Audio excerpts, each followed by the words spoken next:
Pakistan Iran. कभी पाकिस्तान का मददगार रहा ईरान कैसे बना उसका दुश्मन। ताजा टकराव के पीछे की क्या है कहानी, आइए जानते हैं आज की इस वीडियो में। Pakistan Iran conflict. पिछले 2 दिनों में ईरान और पाकिस्तान ने एक दूसरे के यहां सैन्य कार्रवाई करने के दावे किए हैं। हालांकि दोनों देश कभी एक दूसरे के साथी हुआ करते थे। 14 अगस्त 1947 को पाकिस्तान बनने के बाद इसी को मान्यता देने वाला पहला देश ईरान ही था। आओ पूरे मामले को डिटेल में समझते हैं। एशिया में 2 और देशों के बीच कूटनीतिक तनाव उत्पन्न हो गया है। मंगलवार को ईरान की सेना ने पाकिस्तान के बलूचिस्तान में एयर स्ट्राइक कर दी। जवाब में गुरुवार को पाकिस्तान ने दावा किया कि उसकी सेना ने ईरान की सीमा में घुसकर कथित आतंकी ठिकानों पर हमला किया है। इससे पहले बुधवार को ईरान की एयर स्ट्राइक के बाद पाकिस्तान ने ईरानी राजदूत को तलब किया था। वहीं हमले को लेकर ईरान ने भी स्पष्ट किया कि उसके नागरिकों के खिलाफ आतंकी कार्रवाई पर देश की प्रतिक्रिया निर्णायक और सख्त होगी। इन कार्रवाइयों के चलते दोनों देशों में तनाव काफी बढ़ चुका है। ईरान और पाकिस्तान कभी एक दूसरे के घनिष्ठ दोस्त हुआ करते थे, लेकिन अब दोनों एक दूसरे के यहां हमले कर रहे हैं। आइए जानते हैं विवाद की शुरुआत कैसे हुई। पाकिस्तान ने जवाबी कार्रवाई को लेकर क्या दावा किया है। दोनों देशों के रिश्ते कैसे बिगड़े हैं। विवाद की शुरुआत कैसे हुई। दोनों देशों के बीच हालिया तनाव तब उत्पन्न हुआ जब ईरान ने मंगलवार शाम 16 जनवरी को पाकिस्तान में आतंकी संगठन जैश अल अदल के ठिकानों पर बमबारी की। ईरान के Islamic revolution guards corps IRGC ने बलूचिस्तान प्रांत के एक गांव पर मिसाइल और ड्रोन हमले किए, जिसमें जैश अल अदल के 2 प्रमुख मुख्यालय तबाह हो गए। पाकिस्तानी विदेश मंत्रालय ने कहा है कि हमले में 2 मासूम बच्चों की मौत हो गई और 3 लड़कियां घायल हो गईं। ईरान की यह कार्रवाई उसके द्वारा हाल ही में किए गए हमलों की श्रृंखला का ही हिस्सा थी। पाकिस्तान में हमले से महज कुछ ही घंटे पहले ईरान ने सीरिया और इराक में भी मिसाइल हमले किए थे। दरअसल ईरान के करमन शहर में दोहरे आत्मघाती बम विस्फोट में 80 से अधिक ईरानी नागरिकों की मौत हो गई थी। इस हमले की जिम्मेदारी इस्लामिक स्टेट IS ने ली थी। ईरान को शक था कि हमले में जैश अल अदल का भी हाथ हो सकता है। पाकिस्तान ने जवाबी कार्रवाई को लेकर क्या दावा किया है। अब पाकिस्तान ने भी आतंकियों के ठिकानों पर मिलिट्री स्ट्राइक करने का दावा किया है। इसके विदेश मंत्रालय ने एक बयान में कहा कि गुरुवार सुबह 4:50 बजे पाकिस्तानी वायुसेना ने ईरान के सिस्तान बलूचिस्तान प्रांत में सरावन शहर में आतंकियों के ठिकानों पर स्ट्राइक की। इस कार्रवाई में 7 विदेशी मारे गए हैं, जिसमें 4 महिलाएं और 3 बच्चे शामिल हैं, मंत्रालय ने कहा। खुफिया सूचना के आधार पर यह कार्रवाई की गई। इस ऑपरेशन को मार्ग बार सरमाचार नाम दिया गया। बीते कई सालों से हम इसे लेकर ईरान से बात कर रहे थे। लगातार ईरान के सामने अपनी चिंताएं जाहिर की कि कैसे ईरान का गैर प्रशासित इलाका आतंकियों की पनाहगाह बन गया था। पाकिस्तान ने इसे लेकर ईरान को कई बार डॉजियर भी सौंपा था। साथ ही आतंकी गतिविधियों के कई सबूत भी दिए गए थे। आओ जाने ईरान ने क्या कदम उठाया है।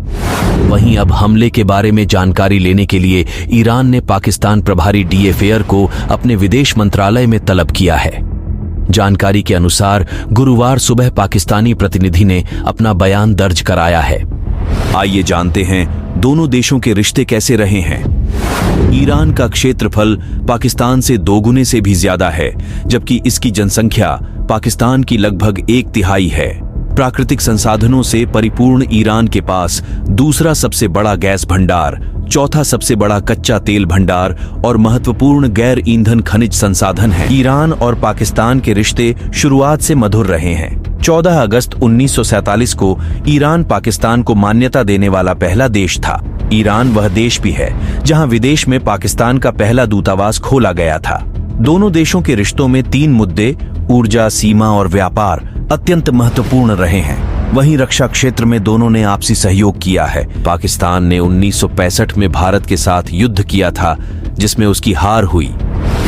इस युद्ध में पाकिस्तानी सेना को ईरान से मदद मिली थी। दोनों देश अमेरिका के नेतृत्व वाले सीटो और सेंटो रक्षा समझौते के सदस्य भी बने।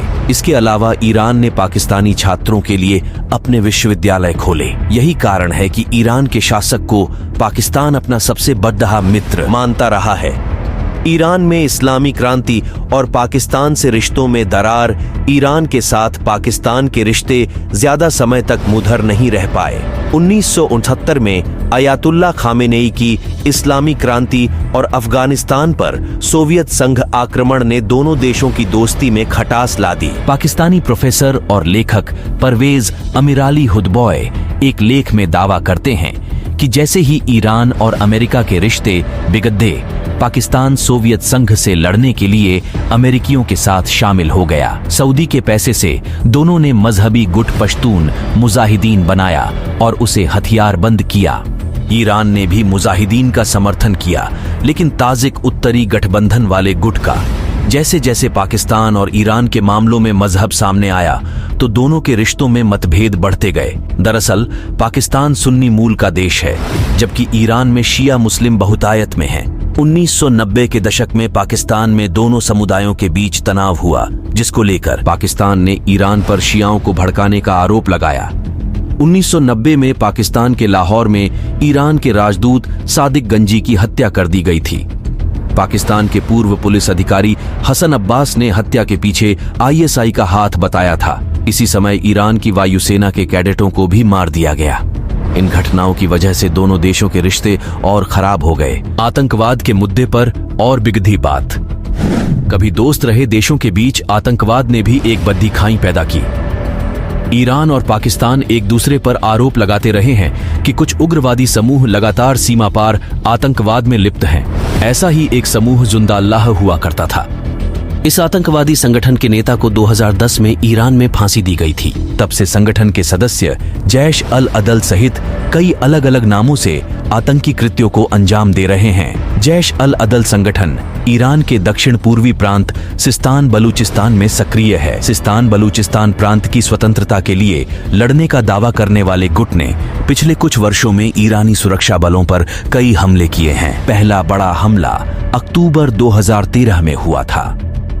दिसंबर 2023 में जैश अल अदल ने सिस्तान बलूचिस्तान में एक पुलिस चौकी पर हमले की जिम्मेदारी ली, जिसमें 11 पुलिसकर्मियों की मौत हुई थी। मंगलवार को ईरानी सेना ने इसी संगठन के ठिकानों पर एयर स्ट्राइक की है। आशा करता हूं कि आपको अपनी नॉलेज बूस्ट करने में मदद मिली होगी। ऐसी और भी वीडियो देखने के लिए हमारे चैनल को जरूर से सब्सक्राइब कर लो। हमारी ये वीडियो पूरी देखने के लिए आप सभी लोगों का बहुत बहुत